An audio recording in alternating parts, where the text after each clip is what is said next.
so much for this nice introduction. Well, the book that I'm working on now is based on my dissertation, my doctoral dissertation. And it's I would say, I hope, it's in the final stages of revision. I will still be revising it this year and hopefully submitting it, the final version, for the publication at the end of this year or early next year. The book traces the history of the Jewish settlement in Northern Castile, and I use the term Northern Castile. I could have used La Castilla Vieja, but I think the English audience is more used, it may not be familiar with the term Old Castile. They may not know exactly what I mean by Old Castile. And what I mean by it is, of course, the lands north of the Duero River, those lands that were settled by Christians at the height of the Muslim domination of Spain, Al-Andalus. So basically it's the lands north of Toledo and north of the Duero. What I was interested in for this study is the evolving relationships between Jews and Christians, and the Jews and the Castilian monarchy between the 11th and the 14th centuries. And as you probably well know, many individual studies have been done of the Jewish communities in this area, especially in these towns, very small towns, some bigger towns, along the Camino de Santiago, especially in places like Burgos, the city of León, Miranda de Ebro, Sahagún, Palencia, and a number of other cities and towns. However, to the best of my knowledge, and please correct me if I'm wrong, there's currently no single monograph on this subject, on the Jews of Old Castile in the Middle Ages, in any language.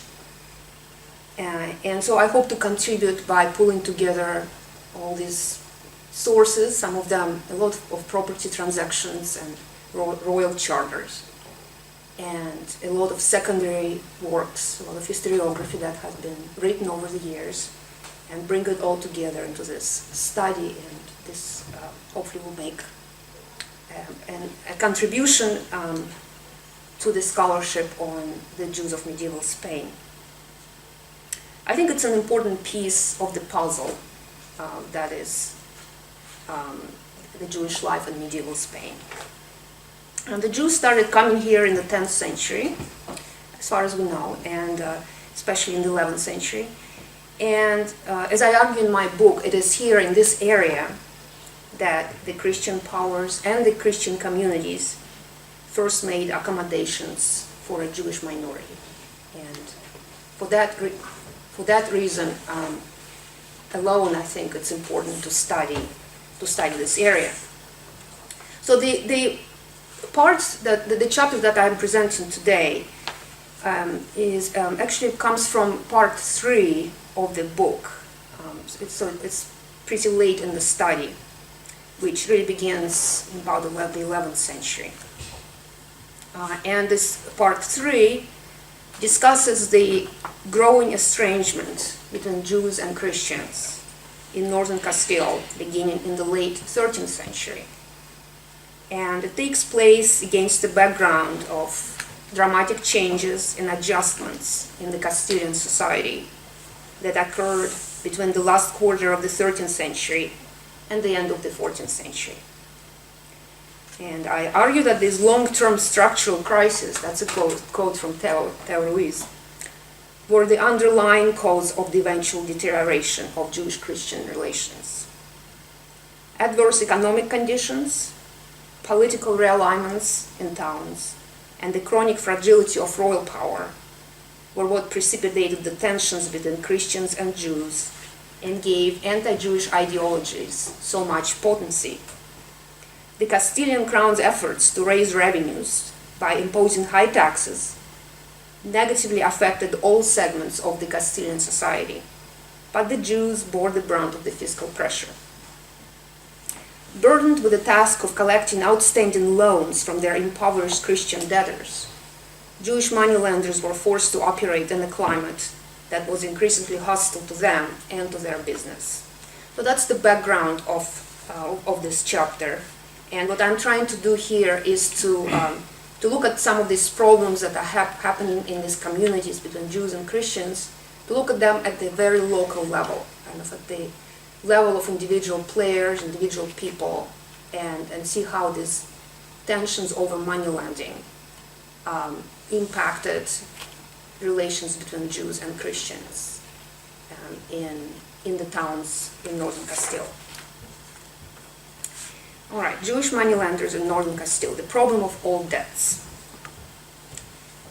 Although some scholars have argued that routine interfaith, social, and economic interaction bred familiarity and even friendship, there is plentiful evidence that such contacts could cut both ways. This was certainly the case in medieval Northern Castile, where economic relations between Jews and Christians occasioned friendly exchanges, but were also often the cause of friction and discord.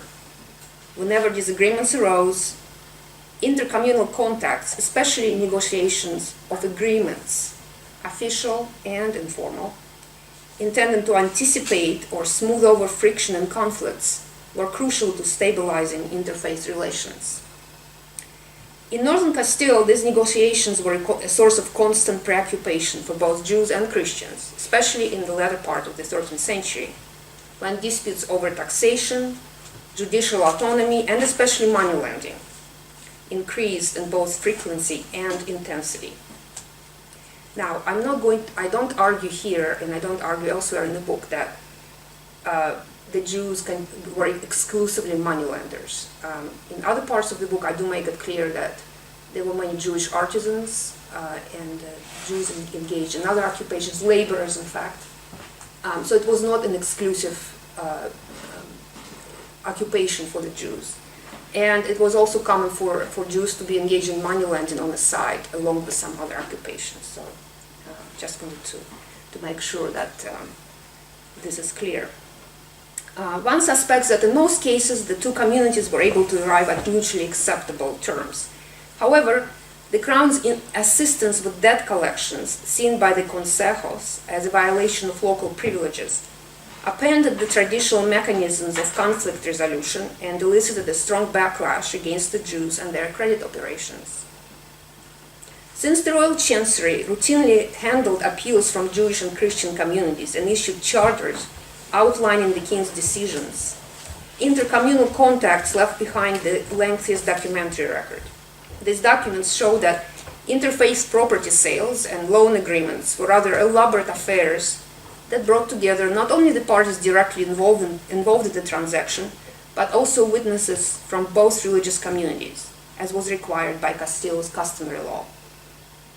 More intriguing and perhaps suggestive of the normalcy that characterized most interfaith encounters are records of transactions between Christians that list Jews among the witnesses, even though there is no apparent reason for their inclusion. For instance, a 1222 sale of a few properties by one Christian family to another in Sahagún was witnessed by Benito Judeo, whose name appeared at the end of a long list of Christian witnesses, among them several priests and chaplains. Similarly, in 1233, a group of artisans witnessed a sale of a house in the city of León. The group included a bridle maker, a girdler, a shoemaker, a skinner, a buckle maker, and a scabbard maker. Unlike the Christians, the two Jews who appeared among the witnesses did not have their professions appended to their names, although they were probably also artisans. The two documents conjure a picture of cohesive neighborhoods whose Christian and Jewish residents were on friendly enough terms with each other to come together as witnesses when called upon to do so by their neighbors. Whenever an interfaith transaction was about to take place, a group of Jews and Christians appeared before a public notary or a scribe of the town council and had the contract recorded and certified by a scribe who affixed his signature below those of witnesses of both faiths. One such transaction took place in Astorga in 1262 when Abraham Pardal and his wife Oroduenia went to the town's public scribe with a group of Christians and Jews to record a property transaction that stemmed from a debt owed to them by Juan Marcos, a Christian. In lieu of the debt, Abraham seized Juan's estate and pawned it to two Christian brothers, Juan and Miguel Rodriguez, for 22 maravedis, with the stipulation that Juan Marcos and his heirs retained the right to recover the estate. To make the agreement more binding, Abraham signed his name in Hebrew letters. The Archdeacon of Astorga, a judge, a knight, a royal merino, as well as 3 Jews were among those who were present during the transaction and acted as witnesses. The presence of witnesses from both faiths not only satisfied the long-standing custom, but also smoothed over a conflict-prone situation in which a Jewish moneylender's right to collect the debt was pinned against the insolvency of the Christian debtor, whose loss of an estate was likely to become permanent.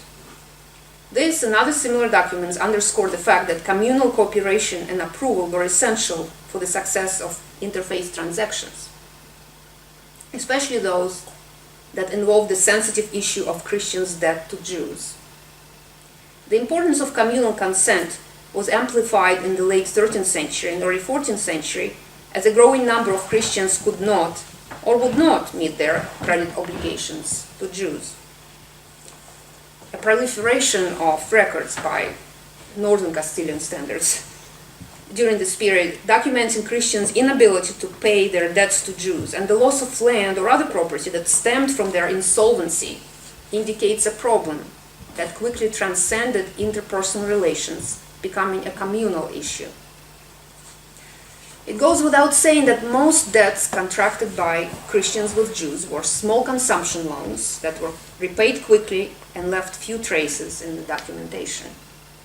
Even in cases when debts could not be collected on time, it made good business sense for the Jews to renegotiate payment deadlines instead of antagonizing clients by having the entregadores, the collectors of debts, take them to court and seize their property. Popular hostility was also an important factor to consider, as some clients were unscrupulous and powerful enough to defy the royal protection of the Jews and attack them over a business deal gone awry. Nevertheless, conflicts could and did arise over the issue of unpaid debts. Given the delicacy of the situation in which Jewish creditors found themselves if they chose to take the matter to court, communal legislation regulating such cases was of immense importance in helping diffuse potential tensions. The Libro de los Fueros de Castilla contained several articles that addressed the problem of contested loans. One fuero stipulated that if a Christian debtor denied the validity of the contract presented by his Jewish creditor, an inquiry was to be conducted by the alcalde. If the contract was found to be valid, the debtor was fined 60 sueldos on top of repaying the loan. Otherwise, the Jewish creditor lost the loan and had to pay the same amount in fines. Another fuero stated that a Christian with a manifest unpaid debt to a Jew could be seized and physically held until the loan was repaid. Of course, such communal legislation could do little to dispel resentment of a Christian debtor who lost freedom or property over an unpaid debt to a Jew. It did, however, give a measure of legitimacy to the idea that loans contracted with Jewish moneylenders had to be repaid, and even provided a mechanism, effective or not is another matter, for collecting all debts to Jews. However, communal consent was essentially rendered irrelevant when the enforcement of loan repayment was taken away from local control and placed in the hands of outsiders, royal bureaucrats. The Libro de los Fueros reflects Old Castile's customary law as it existed in the first half of the 13th century.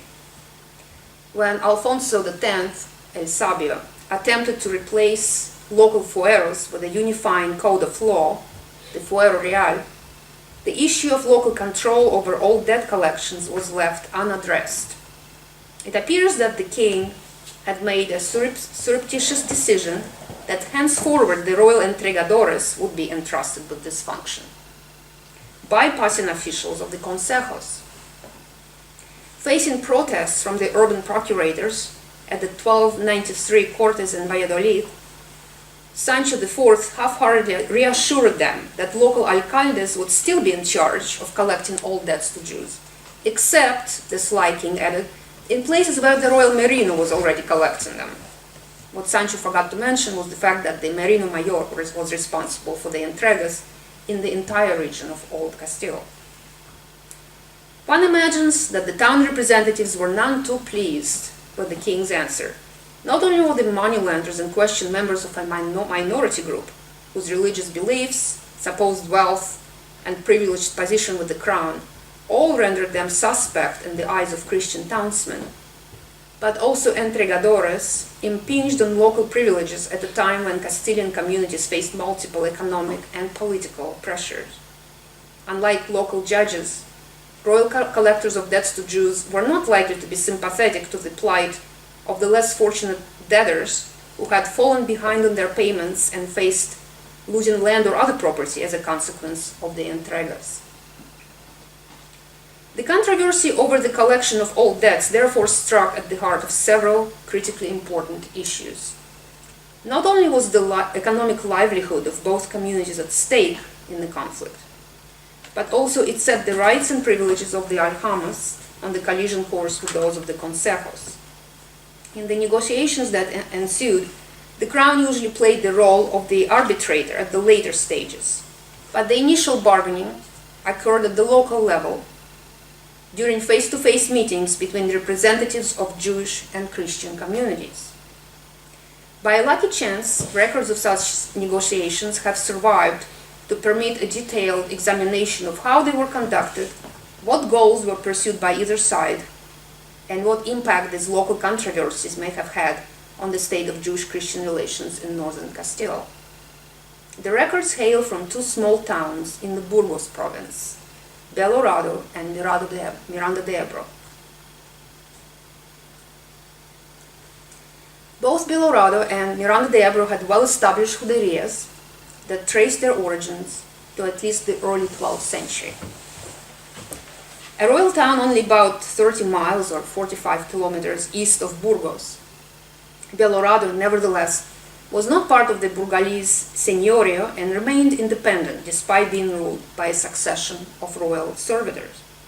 At the end of the 13th century, Miranda was part of the Diocese of Calahorra, but was later given by the king to the Bishop of Burgos, before passing in the late 1360s under the control of the Burgalese Consejo. The prosperity of the aljama of Belorado stemmed in part from the involvement of its members in money lending, and in part from its strategic location on the Camino de Santiago, in a town with a major market that attracted traders from towns and villages miles away. Several important Jewish tax collectors and financiers lived in Belorado, among them Samuel of Belorado, who was regularly mentioned in the royal books of accounts as a collector of royal tribute. Yet the affluence of the Belorado's Jews did not provide an adequate safeguard against the financial squeeze affecting aljamas throughout Northern Castile. Like the Jewish moneylenders elsewhere, the town's Jewish creditors were forced to pursue debt collections more aggressively, provoking an outcry from the Christian community. The first documented sign of tensions came in 1301, when the Consejo of Belorado obtained a privilege from King Fernando IV that required the aljama to be responsible for the maintenance of the royal castle's tower of homenaje, thus considerably increasing the Jewish community's tax burden. Even more tellingly, the Jews of Belorado and its surroundings were banned from entering the town on market day and making purchases there. In attacking the Jews' economic livelihood, the Consejo was likely responding to the Jews' redoubled efforts at collecting debts from the disaffected Christians, who accused the Jews of being driven by greed and resented the wealth built, they thought, on the backs of Christian debtors. Fernando IV's concession to the Consejo could not resolve the simmering tensions over the issue of outstanding loans. Only 1 year later, in 1302, the Consejo and the Aljama began negotiations to address the problem more directly. In March of that year, representatives of both communities gathered in the presence of García Fernández, the Villamayor, Castile's adelantado mayor, and after many deliberations drafted an agreement, which was then signed by about 24 Jewish and Christian witnesses. The agreement reveals a great deal about the conflict-prone nature of the Jews' credit operations in small-town Castile. Behind the formalized language of the accord, one detects two communities at loggerheads over their conflicting objectives, as the Jews' determination to collect their debts as promptly as possible was matched by the Christians' equally strong determination to delay the payments for as long as possible. According to the text of the agreement, Jewish creditors had complained that Christian debtors were trying to extend their payment deadlines by offering the Jews señales, best translated as earnest money. In all likelihood, señales were small payments intended to buy debtors more time to settle their obligations while preventing creditors from seizing their property. If the Jews chose to accept señales year after year, they faced the danger of never getting the full amount due to them, since the Cortes legislation only allowed them 6 years to collect debts. On the other hand, the pressure must have been considerable for the Jews to accept señales, because the refusal to do so carried the risk of antagonizing their Christian clients. Confronted with this no-win situation, the Jews of Belorado presented their case to the Consejo, who accepted their reasoning and agreed that henceforward the payment of debts could not be delayed on account of señales. The Consejo did not make this concession simply out of the goodness of their hearts. In return, the town council received complete control over collection of debts. Making no mention of royal entregadores, the agreement gave the officials of the Consejo the power to assist the Jews at every stage of the entregas. If a Jew or a Jewess wanted to demand a debt from a resident of Belorado, he or she had to present their letter of obligation to a judge or a merino of Belorado, who would appoint a council to look into the matter.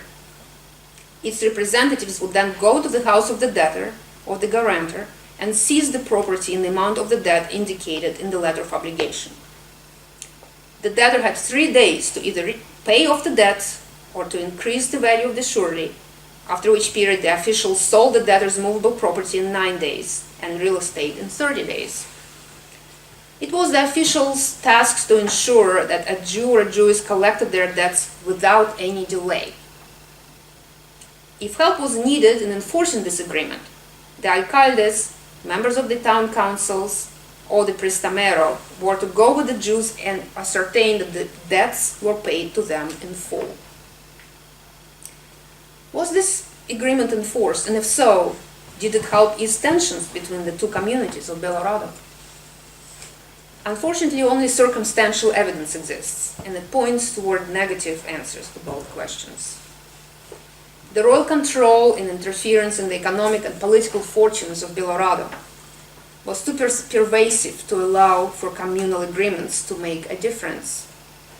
In the several years following the 1302 agreement, Fernando IV's chancery issued several letters that could potentially upset the delicate balance of intercommunal relations in the town.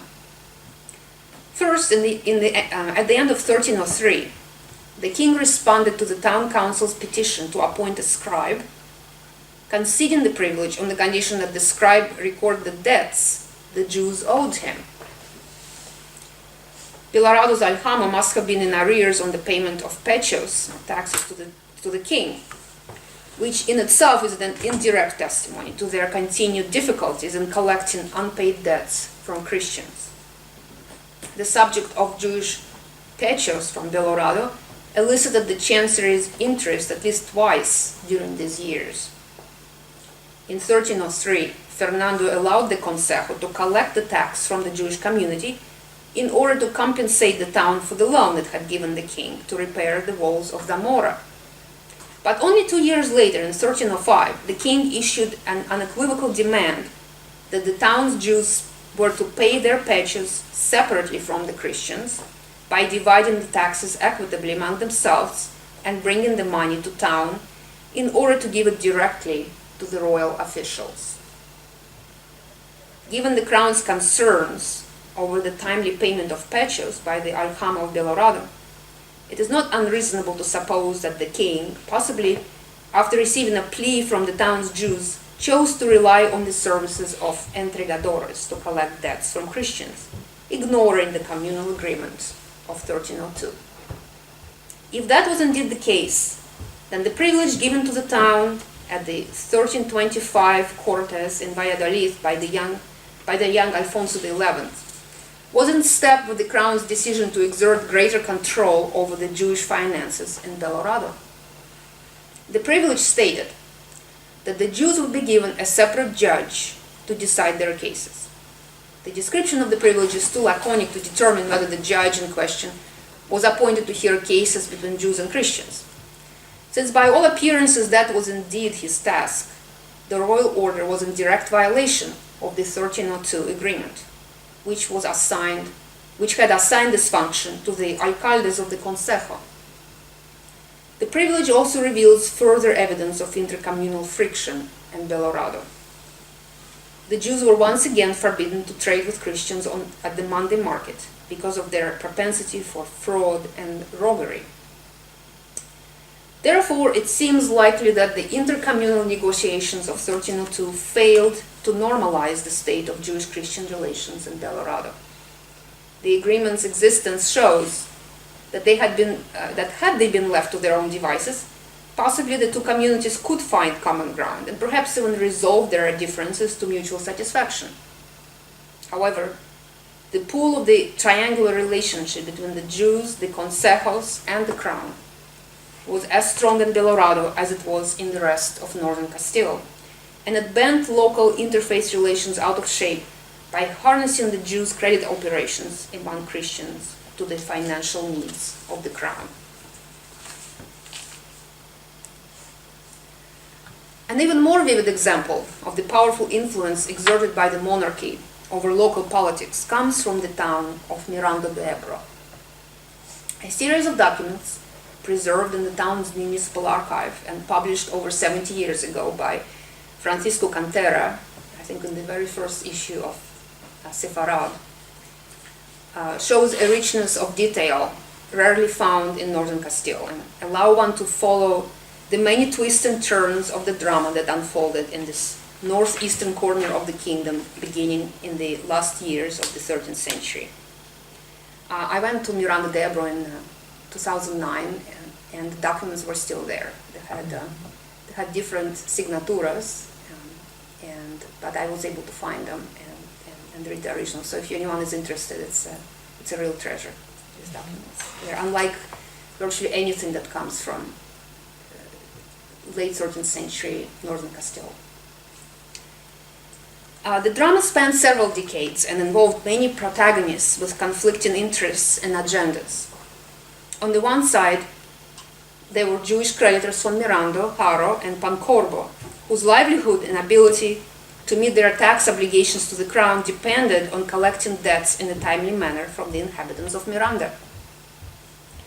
Their efforts were countered by Christian debtors who hid letters of obligation in order to evade payments, and by the Consejo of Miranda that tried to protect its vecinos from creditors by evoking the town's immunity from the intrusion of the entregadores. The king played the role of a mediator, walking a thin line between the need to have the debts collected and deposited into the royal treasury in the form of Jewish peches, and the fear of antagonizing the Consejo and trampling its privileges. Strictly speaking, the drama was another case of negotiations between the local Consejo and the Jewish Aljama. However, the case exemplifies the process through which local tensions could feed into the kingdom-wide malaise that began to affect Jewish-Christian relations in the early 14th century. On March 8, 1294, the alcalde of Miranda, Garcia Martinez, accompanied by two jurados and a number of homes buenos from Miranda and their environs, held a meeting at the graveyard. I don't know why it is the graveyard, if anyone can tell me. I tried to find out. It's the church. But why? The graveyards were associated to churches. So probably it's the main church in the city, in the town. Right. They were meeting just near the church, Okay, that makes sense. I guess. I guess it's as simple as that. The answer is always simple. Thank you. I even checked the translation, make sure this is the right word, but it is. It's the graveyard, which is a little strange setting. Maybe just from the 21st century point of view. So they met at the graveyard of the Church of Santa Maria with 10 Jewish representatives. During the meeting, the Jews were asked if they had obtained illegal letters, and that's a quote, from the king that authorized the royal merino to appoint a portero, that is a collector of debts, in Miranda, who would collect the debts owed by local Christians to Jews.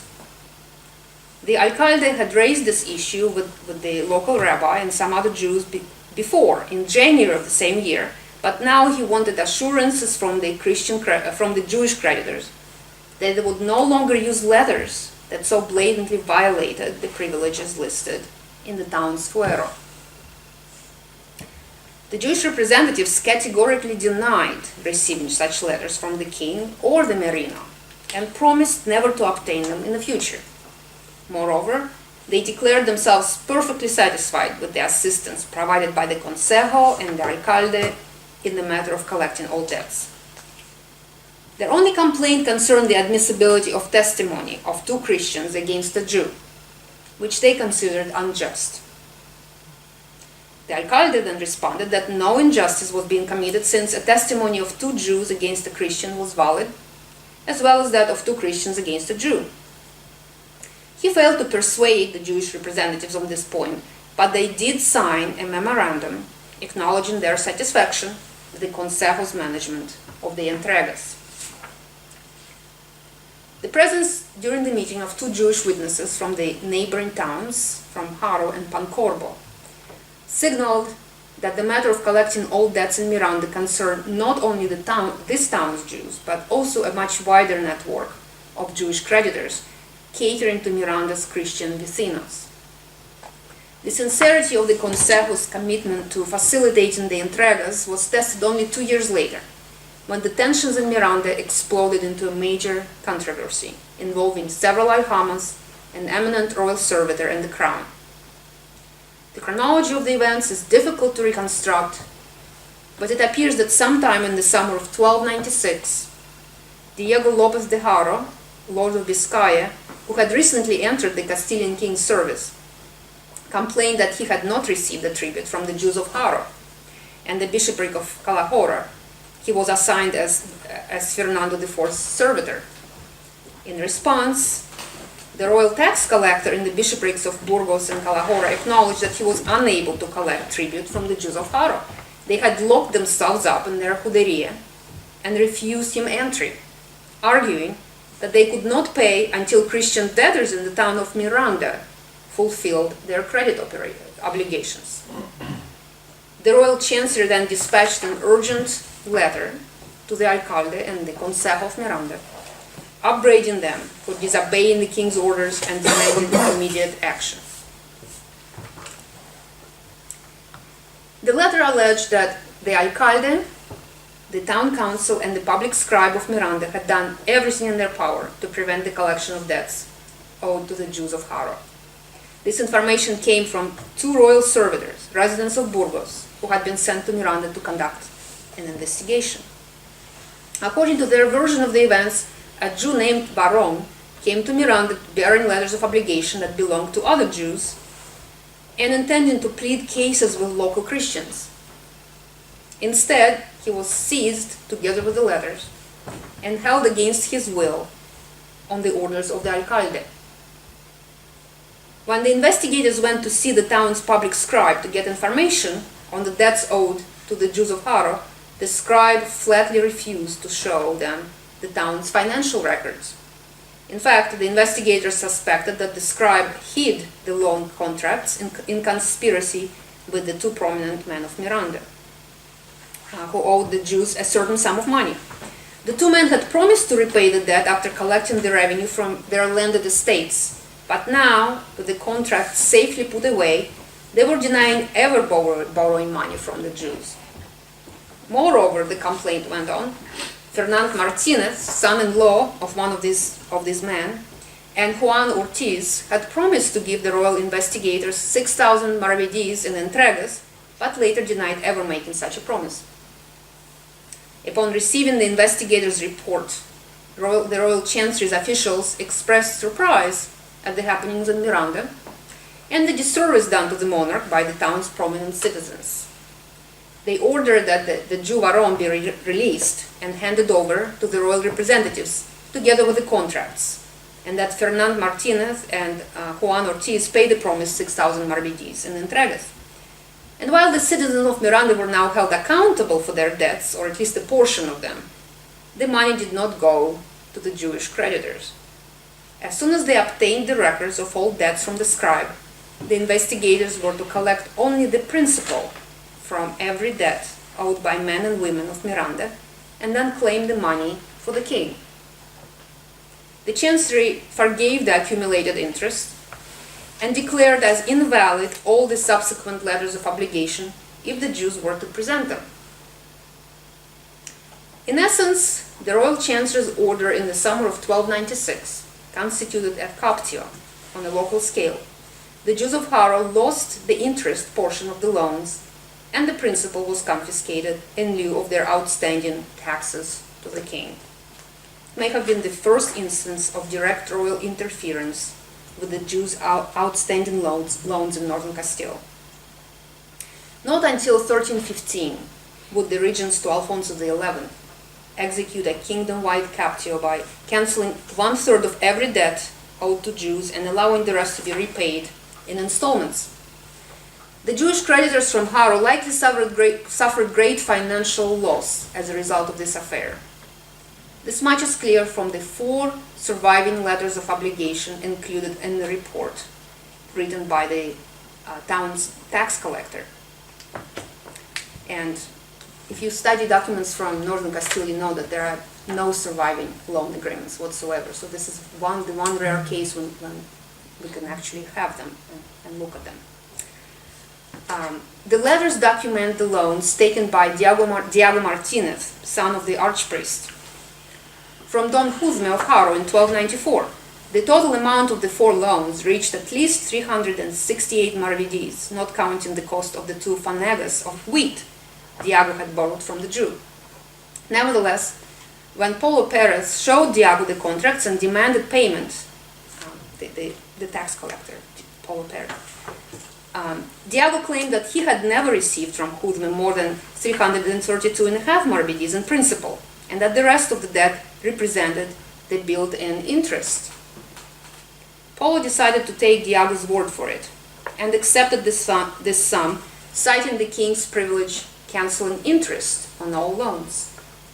There is no indication that Juzme or his representative was present during the transaction to challenge Diego's assertions. The events of 1296 left a residue of frustration and resentment among Miranda's residents. True, Christians saw parts of their debts significantly reduced, but they still had to pay, losing the freedom to postpone payments for months or years on end. The Consejo hated to see their decisions overridden by strangers, royal officials sent from Burgos, but the Jews lost the most from the affair. Not only did they suffer financial losses, but also they had no longer hope that the Consejo would uphold the letter of the 1294 agreement and give them a helping hand in collecting outstanding loans. Now that the royal interference had dealt a fatal blow to the spirit of the 1294 agreement, debt collection in the town of Miranda became a particularly daunting task for the Jews, regardless of whether they came from Miranda or Haro. It is no wonder then that the Jewish creditors of Miranda, Haro, and Pancorbo banded together to try and get royal entregadores to perform this unpleasant duty for them. Sometime in late 1303 or early 1304, they sent representatives to García Fernández de Villamayor, the Adelantado Mayor, who who were able to get an authorization to put a royal official, a portero, in Miranda, who would be responsible for collecting outstanding loans from the town's Christians. It was this move by the Jews that precipitated a new chapter in the drama. Garcia Fernandez sent his officials, Merinos, to Miranda, who descended on the town and, quote, took everything they could find, thereby violating the town's privileges and fueros. This was the essence of the complaint the Consejo of Miranda took to the royal court in the spring of 1304. The council's representatives who appeared before the king were the town's alcalde, Garcia Martinez, as well as Diego Perez and Ferran Martinez, probably the same individuals who were involved in the 1296 events. The Jews sent their representatives, Javi Moreno, who was joined by two guarantors, who are also named. 10 years previously, these two Jews of Miranda participated in negotiating the agreement with the Consejo. The old spirit of cooperation was now all but dead, as the opponents faced each other over the divide of broken promises and unfulfilled obligations, made only wider by the official setting of the royal court. Javi Moreno brought letters of representation from 4 Jews of Haro, 1 Jew of Pancorbo, and 15 Jews of Miranda, among them 5 women. When it was Javi Moreno's turn to answer the Consejo's complaint, his words contradicted the Jews' claim, made during the meeting of at Miranda's cemetery in 1294, that they had never received privileges from the king authorizing them to have a portero in the town. Alfonso X was the first monarch to grant such letters to the Jews of Miranda, and the charters were later confirmed by Sancho IV and the current monarch, Fernando IV. Javi brought the charters along to be examined by the king. It appears that the Aljama had been denying their existence in the hopes of obtaining the town council's cooperation. Now that such hopes had dimmed, Javi dropped all pretenses and openly declared that the Consejo was refusing to accept the validity of the Jews' privilege. In response, the representative of the Consejo vehemently objected to the Jews' petition to allow a portero administer the collection of outstanding loans in Miranda.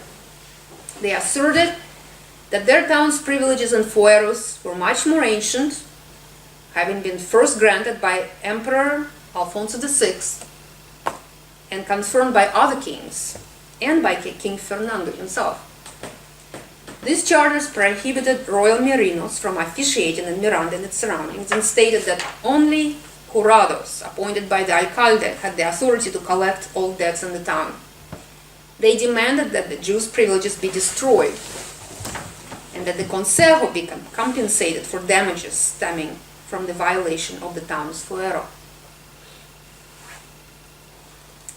Two opposing sets of privileges lay in front of the royal officials entrusted with resolving the suit, a vivid testimony to the duplicitous royal policy.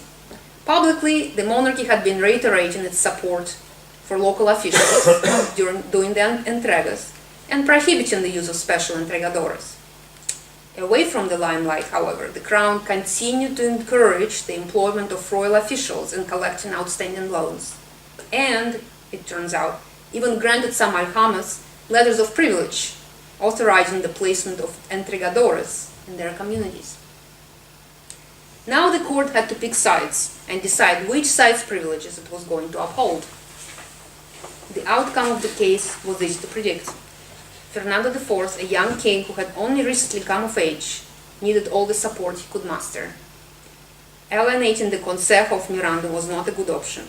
Hence, the court declared that the Jews' letters of privileges violated the town's fuero and could not be carried out. Into the fire, therefore, the Jews' letters went. At the same time, the royal court made sure that the king got what was due to him, ordering that all the debts contracted since the reign of Fernando's father, Sancho, had to be collected by the alcalde of Miranda with no further delay. The court's decision appears to have brought to an end the central chapter in the drama that drove a permanent wedge between the Jewish and the Christian communities of Miranda. Assuming the decision was indeed enforced, one can only speculate on how the Jews of Haro, Miranda, and Pancorbo managed to continue collecting outstanding loans from the residents of Miranda. It is fair to assume that they faced an uphill battle. It was a battle fought on a daily basis, not only by the 3 Jewish aljamas in the small northeastern corner of Castile, but also by Jewish creditors throughout the kingdom. On the Christian side, too, the issue of old debt collection continued to affect every community whose residents contracted loans with the, quote, king's usurers. These affections, born of local conflicts, found their way to the halls where the urban procurators gathered for the meetings of the Cortes or ayuntamientos, aired their grievances and compiled petitions they intended to present to the king. The Jews too came together occasionally to exchange opinions and draft collective plans for action. Not much is known about these meetings that some historians call the Jewish Cortes, in quotation marks. But it is indisputable that they sent their own representatives to petition the king and try to counteract the influence of the Christian procurators.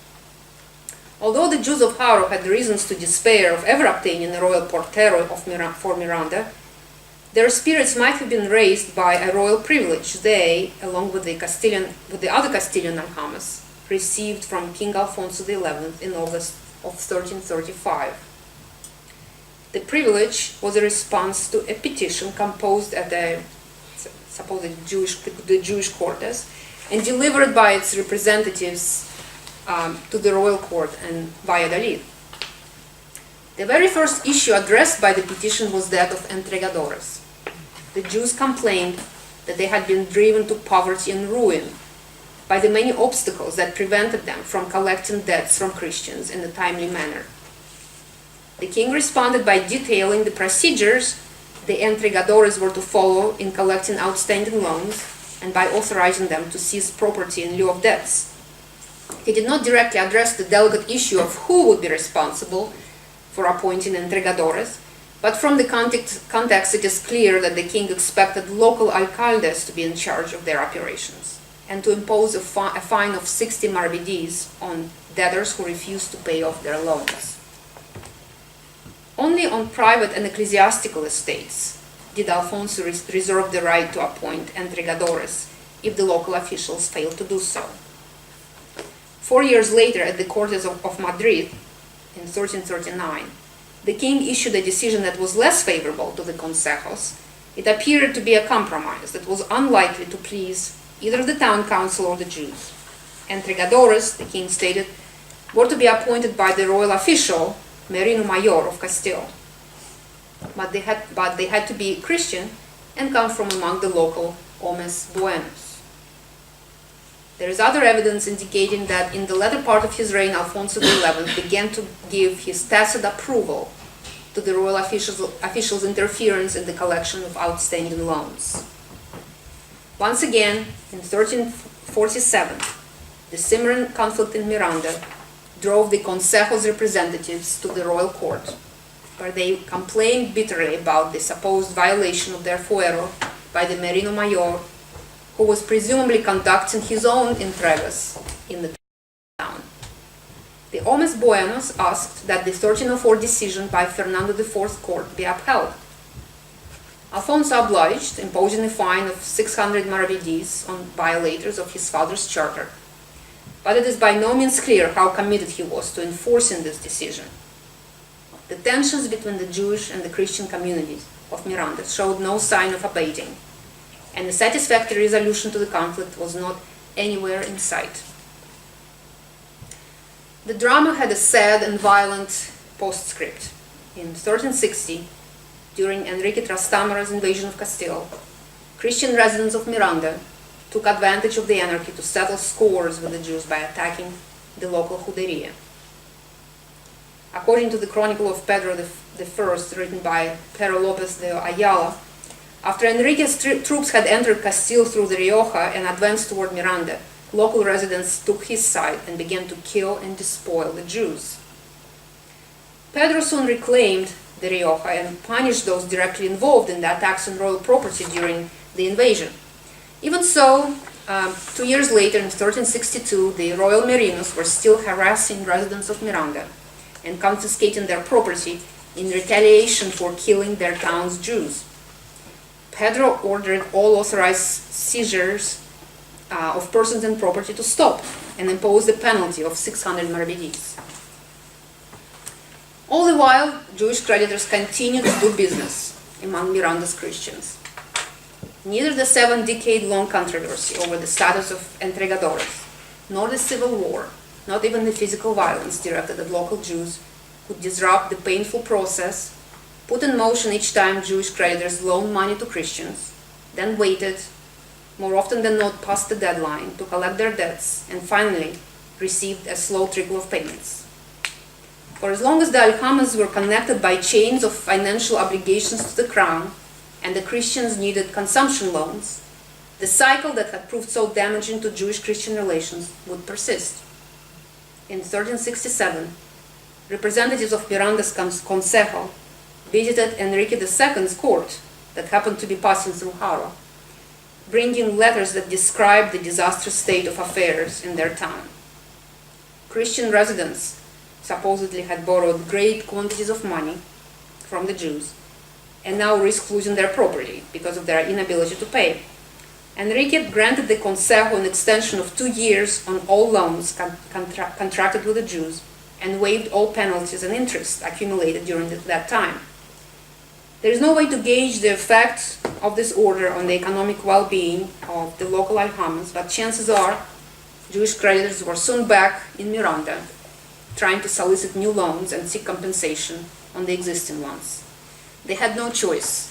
Their livelihood, their reputation with the crown, their very right to remain on the Castilian soil depended on it. To conclude, negotiations between religious communities were an essential, if often overlooked, component of the Northern Castilian coexistence. Jews and Christians made efforts to generate inter-communal consensus on controversial issues, such as the collection of outstanding loans. Unfortunately, negotiations often collapsed due to a combination of internal and external pressures. The breakdown in local relations had serious implications. What began as relatively benign negotiations over local issues paved the way for a renegotiation of the Jews' very position in relation to the kingdom's Christian community.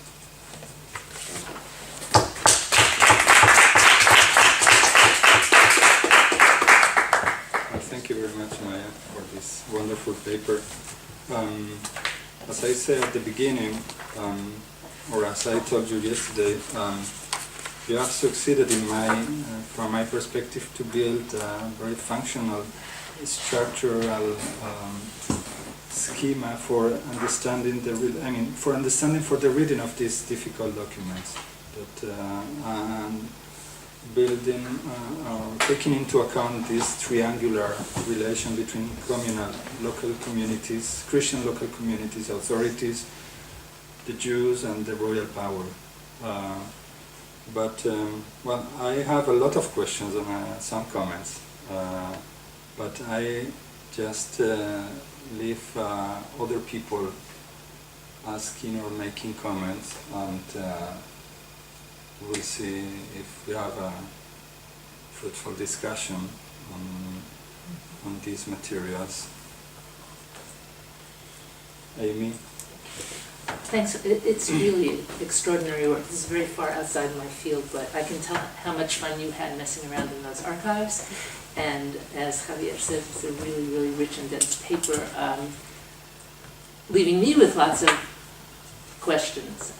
And I guess the first one that I want to ask is that at the end you suggest that this cycle of lending, having the rights to one's interests taken away and then coming back to it, continues. But is there anything in the documentation that you found that suggests that there's a kind of contraction and expansion of the loans? Because at the beginning of the paper you say that Jews had other occupations and that some did money lending on the side.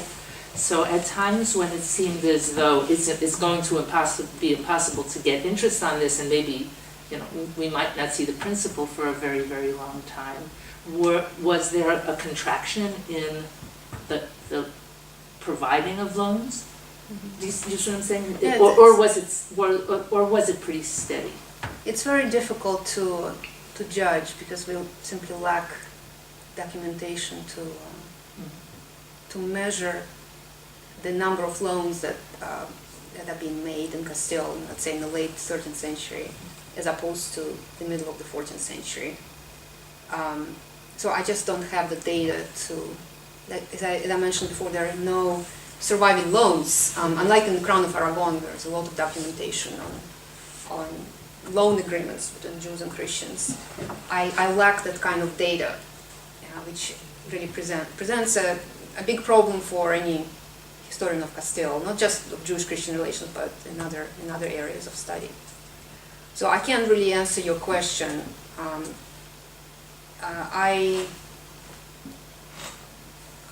There was clearly a demand for credit. Miranda is a very small town. I don't know what other kinds of credit was from, maybe perhaps from other groups was available. We do know that Christians lent money at interest, even though they were not supposed to. And they did it, they just kind of hid the interest. And they tried to evade the prohibition against lending money at interest to their co-religionists. There was still the prohibition in place, but I'm sure it was not very well observed. So if I could measure the number of loans provided by Christians to other Christians as opposed to loans made by Jews to Christians, I could probably answer that question. I do know that the revenues from the royal revenues from Jewish communities has fallen in the 14th century. So it was I think the biggest amount that was collected. So again, the records are very, very, very. They have lots of blank spots, but there is these documents on the taxation of Jewish communities that come from the late 13th century. And then the court has occasionally mentioned the issue of Jewish pechos, that is the head tax. And it appears that it has fallen, the amount of the taxes has fallen from the 13th century to the 14th century. Does it mean that the Jews were less involved in money lending? I'm not sure if that's really a good evidence for that. So I can't make any firm conclusions on that. I wish I could, but so much in this work is based on reconstruction, and some of it is an educated guess, and so in some instances I simply cannot tell. But it's an excellent question. Any other comment or question? The floor is open.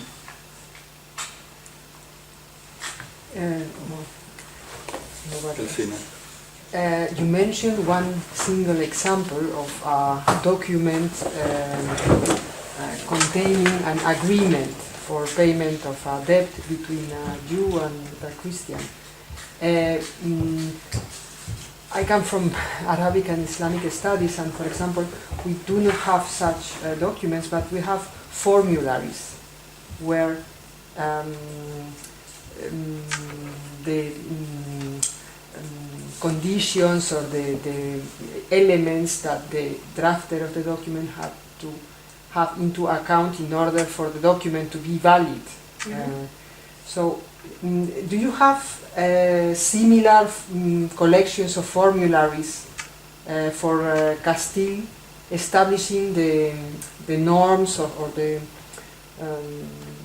the art of drafting agreements, in case of date agreements, and if so, do you think you can draw some useful information? Yeah, I try to do a little bit of that even in this chapter. I also have a chapter on the fueros elsewhere in the book. The fueros, various laws, local laws endorsed by the crown. And also the laws issued by Alfonso, Fuero Real, for example. They, La Cia de Partidas, which was not really enforced until later, but they contain certain regulations of how these agreements are to be made. But especially the fueros, the Libro de los Fueros de Castilla, they do provide with certain rules that Christians and Jews have to follow in order to contract these loans. Of course, as all legal documents go, I don't mean the loans. legal documents are not very reliable, you know, in terms of showing how things were really negotiated. And for example, the señales, there's no mention of anything like that in any of the legal sources. So it's clearly something local. And I don't know how widespread that was. I see it in Colorado, I don't see it in Miranda. Maybe it existed elsewhere, but it's not mentioned in the fueros. It's not mentioned in any legal documents from the Royal Chancery, as far as I know. So you cannot draw much information. I can draw some, and I try to. And but it's, as all legal documentation goes, it's pretty limited, especially when it's not yes, of course, enforced until later, like La Cia de Partidas, for example. David, thanks. It's marvelous stuff. It makes my head spin a little bit. I wondered if it isn't even more dynamic than you're presenting it. And this may have to do with your frame story, which is a story about a possible convivencia destroyed by royal meddling and ending in violence, the sad coda. And several times in your talk, you talk about how royal interference had dealt a fatal blow, or how left to their own devices they could have worked out, but royal interference. And I don't even know how to ask my question, except by comparison with other material. And that other material would be business today and business in the Crown of Aragon. In all of these contexts, one might think of all of these strategies as negotiating moves in a very dynamic business context. The cost of doing business. I have a friend who runs a hedge fund. He just fought off charges from the federal government of illegal activity. It cost him $80 million in lawyer fees, and he ended up paying the government a $5 million fine, and $500,000 fine. And he said it was the best $80 million he ever spent. I wish I could say that. Yeah. But in all businesses, there's a very large kind of nuisance cost for doing all kinds of things that are part of sometimes paying off government, sometimes, and in societies that don't have certain levels of transparency, there's even more. And it may be that much of what's going on here is actually that kind of constant strategy of negotiation against each other, including saying, no, I haven't got any privileges, when you have been paying for privileges that you haven't obviously been exercising or exercising effectively.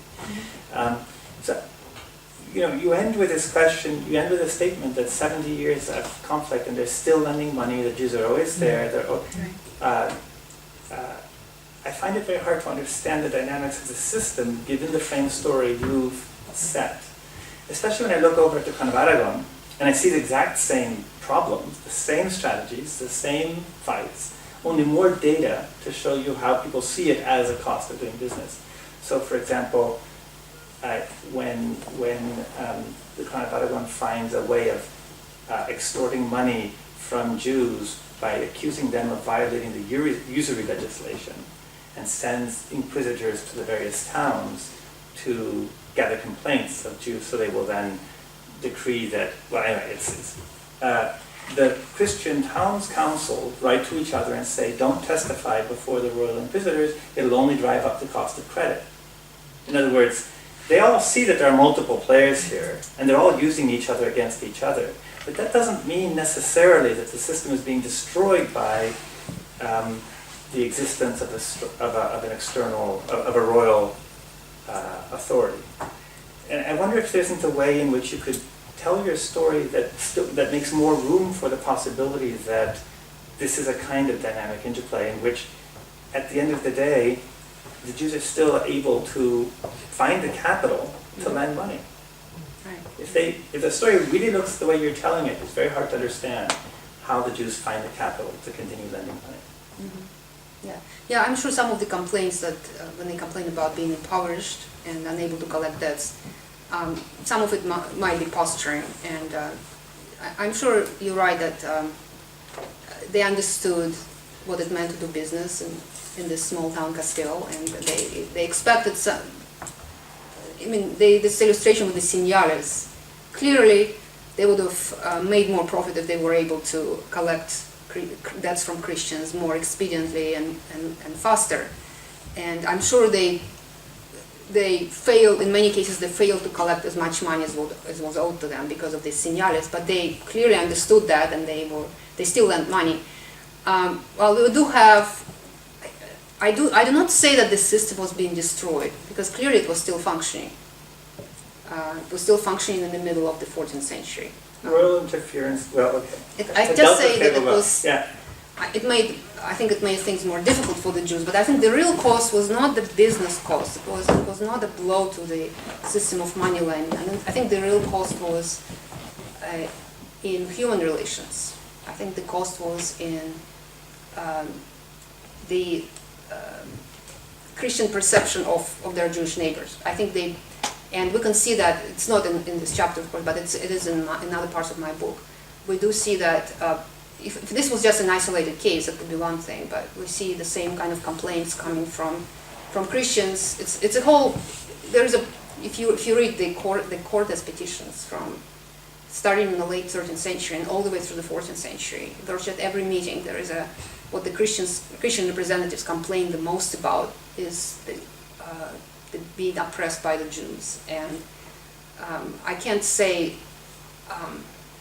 some of it might be ideological. It's hard to separate economic interest from ideology, but the theme is so persistent that it's hard to explain it in any other way except that the Christians felt like they were being squeezed by the Jewish moneylenders. It's a very persistent theme, and so it's not just Miranda, it's not just Belorado. Of course. The real blow was to the perception, the way that the Christians perceived the Jews, and of course we all know what happened when when Enrique during the Civil War exploited this hostility towards the Jews, which I think owes a great deal to these tensions over debt collections.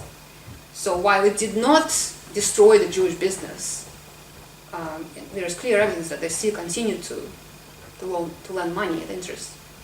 I think it did deal a blow to the system of relations and the perception, how the Christians perceive the Jews, and I think it damaged something in this inter-communal relations, and ultimately it contributed to the growing hostility, this growing anti-Judaism in Castile in the 14th century. And this is part of the story, which I also try to tell in the book. Mm-hmm. I don't know if that answered the question. Totally. I have a small question following David's argument, and more from the angle of local studies or local history, because I'm looking at a triangle of communities, Aro, Pancorbo, and Miranda. Mm-hmm. And I was surprised to see, just I was checking when you were talking about the repartimiento de Huete, Mm-hmm. Yes. it's 1290, and I was surprised to see that Miranda was only paying like a tenth of what Pancorbo or Aro were paying. It is a huge difference, but coming back to the question I wanted to ask you, or to the comment, you were talking about a kind of violent postscript. Mm-hmm. What about the pre-script? I don't know if you can use the word in English, but the expression. But I have the impression, and maybe I'm wrong, I interpreted wrongly your words, that you are presenting a more kind of ideal 13th century. But what I was surprised to see is in the reference in the Repartimiento de Huete, again 1290, to the community of Aro that was sacked by Christians. Mm-hmm. And for that reason, the king is sparing them to pay the huge amount of maravedis they were paying. This is from the Repartimiento de Huete. Mm-hmm. So violent attacks against Jews, and probably on the same economic money lending background, started before. I mean, this is not something from because this is from 1290s mentioned. So we are talking of the 80s. Probably I would maybe the only way I have to connect this is to the civil war between Alfonso and his son Sancho. Yeah. Right. So in the Yeah. mid 80s. So violent attacks against Jews on the economic ground take place already in this previous. So I don't know if I understood wrongly your more idealistic presentation of the previous period, like things are growing are going worse Yeah. after 1300. This is just a comment. I don't know if you have any Yeah, I think consideration to make. It's a very good point. And I have two small questions, just very detailed questions. You mentioned the role of women in these documents, and I don't know if you have any explanation to women appearing, because in one of the documents you mentioned, I think that there were like 5 women out of 12 people. So it's almost half of the people, or a third of the people, and I cannot. It's hard for me to understand or to think that all of them were widows. But how can you understand the role of women in these documents as signing these agreements or this? It gives to me the idea that women were more important than we usually assume. Maybe this is a very chauvinistic comment or chauvinistic thought, but we assume a more passive role for women in documents in the 13th century. But I was surprised to see that mention. And another question is concerning the use of Hebrew signatures, because I've been examining the practices, the writing practices of Hebrew documents as against Latin documents in mutual transactions between Jews and Christians from the 11th century and 12th century. There are clear laws recorded in the local fueros as how has to be the document written in mixed transactions. If the document has to be written in Hebrew, or if it has to be written in Latin. And I think that I try to explain that concerning a few items we have from Leon, from late 11th century and the first half of the 12th century Leon. So more complicated is the case of Hebrew signatures. It is a question of culture, and you mentioned 2 cases. I don't know if you found more cases of Hebrew signatures, because for the 14th century and 15th century this is a very common practice in Aragon, in several places in Aragon, in notarial records that are always signed by Jews in Hebrew. They put their signatures in Hebrew. But for 12th, 13th century Castile, what do you understand? What's your understanding of the practice? Is a question of is a cultural issue? There are some legal obligations, some legal kind of things connected to it. I don't know if you have any thought about these small issues. On a more methodological level, I think that you make a very literal reading of these charters. When you were mentioning these mixed transactions of Christian Jews or Christian sellings to Jews properties, I don't know to what extent we have to take these charters by their literal meaning, or they are hiding, as in the 15th century, for instance.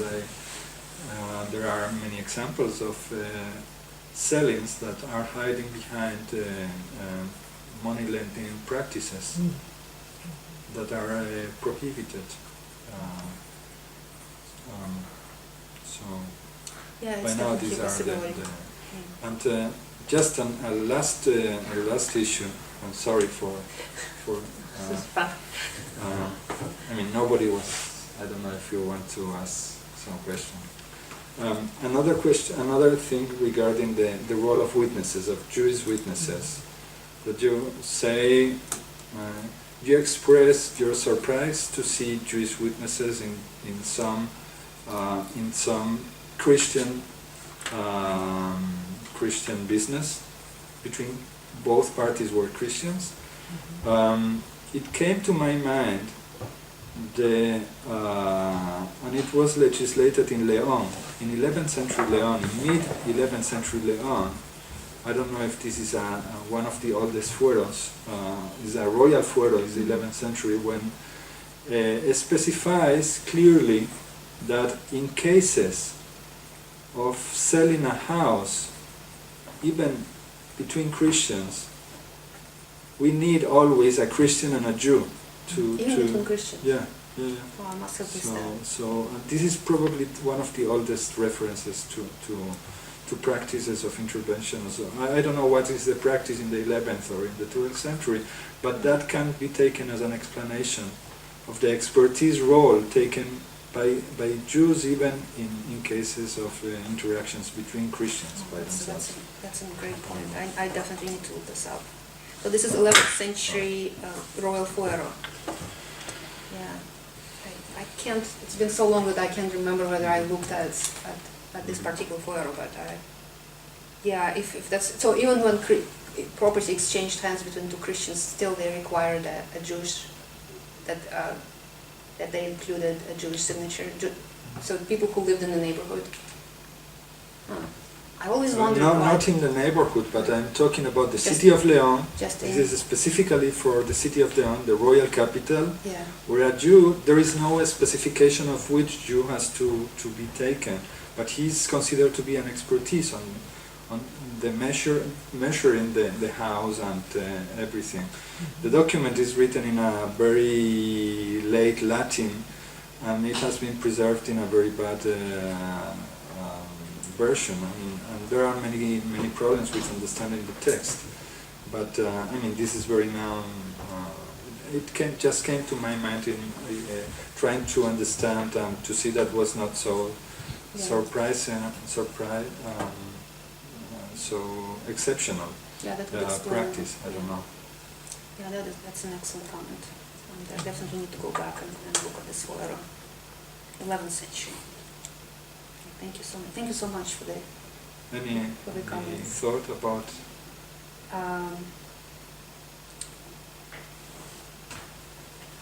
Well, the question about women, I do find it very curious. I wasn't surprised by it. We don't have a lot of documentation from France, for example, a lot of Jewish women. Yeah, but they are widows usually. In the case studied by Jordan, they are mostly either widows or in cases of money lending. But signing a document, this is a common practice. I mean, it is very surprising to see so many women appearing in that agreement. Yeah, again, it's the only case from Iran where I see. I mean, women are occasionally mentioned in other documents that I have seen, but it's also scattered that I'm simply not. I don't feel that I can make any conclusions about the participation of women. I mean, it's a whole fascinating area of study that I wish we had enough records and enough data to make firmer conclusions about this, but. I really don't know. I don't know why. Again, sometimes you just have to wonder. If you come across any other evidence where you see Jewish women moneylenders from this earlier period, before the 14th century, I'd be really grateful if you could point me in the right direction. Can I just ask, Yeah. on the other side, do you see Christian women present in any of these documents? Christian women As borrowers or... Again, I don't have any loan agreements, so Yeah, unfortunately, so we don't. it is definitely a possibility. there are women in property transactions, for sure. Part of one of my chapters talks about Christian women owing money to Jews, and many of them are actually widows. And clearly they were in a very vulnerable position, and they ended up owing money to Christian moneylenders, Jewish moneylenders. So there's evidence of that. But again, if Christian men lent money at interest, except of course they had to hide the loan, and I think Javier, you make a very, very good point that many of these documents do. Whenever, especially some of the property transactions that I have looked at, the interest is actually hidden. That's... I know. I think I actually addressed that elsewhere in the book, so I am aware of that it's not always necessarily about property. It might have been about loans. Also, your point about violence, the previous violence in the 13th century. Yeah, you're absolutely right. That seems to be the pattern in Castile, that whenever there is a weakness in royal power, whenever there's struggle for power, especially when there's the royal minority. We also see that during the reign of Queen Urraca in the 12th century. Yeah, right.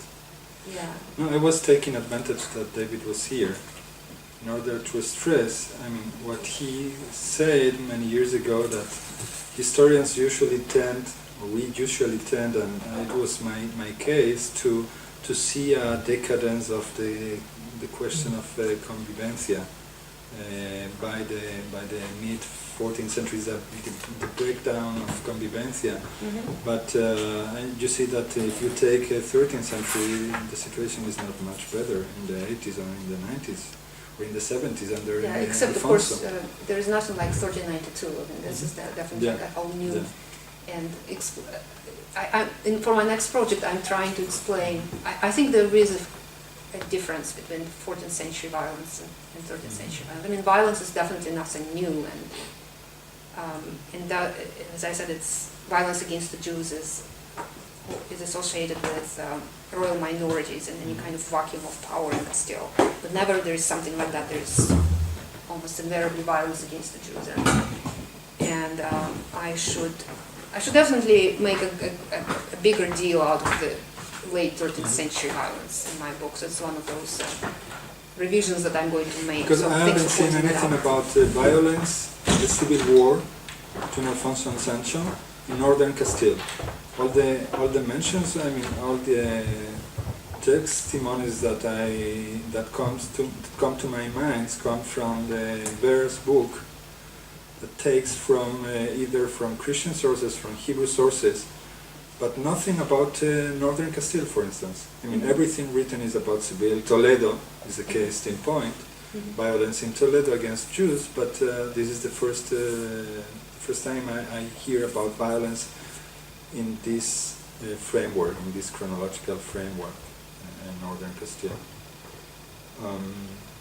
Another point I would like to raise has to do with royal officials.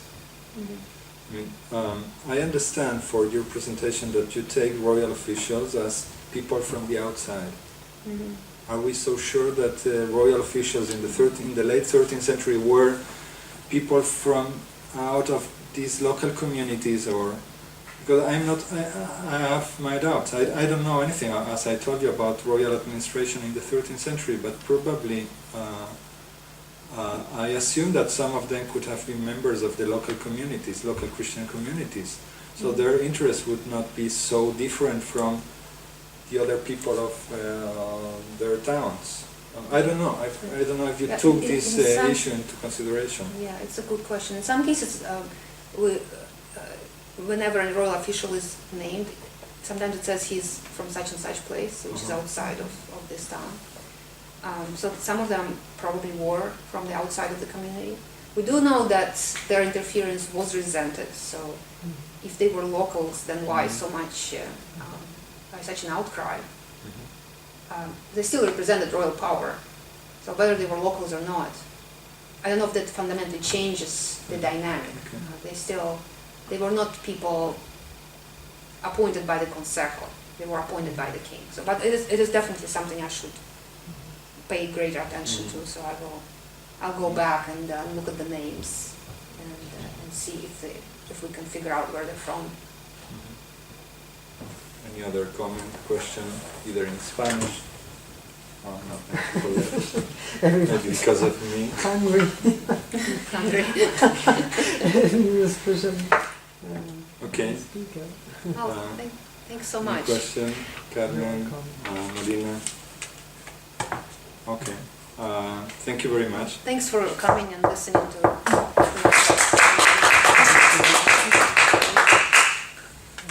So everybody is invited to lunch if you want. Sí. ¿Vais a bajar ya? o- Sí. Sí. Sí. ¿Vais a pasar por el despacho o algo? Lo Sí, digo vamos a porque pasar como por el soy muy despacho. tardona comiendo.